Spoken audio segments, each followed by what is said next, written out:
Africa has recently seen a change in precipitation patterns and an increase in extreme weather events. On May 14th, heavy rains hit the Ghanaian capital, Accra.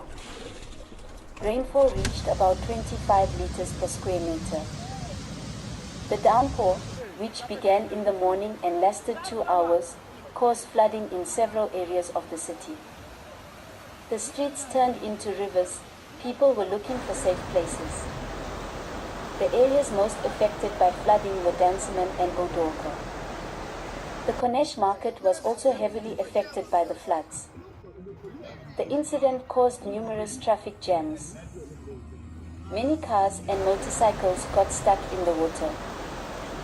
Water also seeped into the first floors and basements of houses. Accra is the capital and largest city of Ghana. The population of the agglomeration is about 4 million people.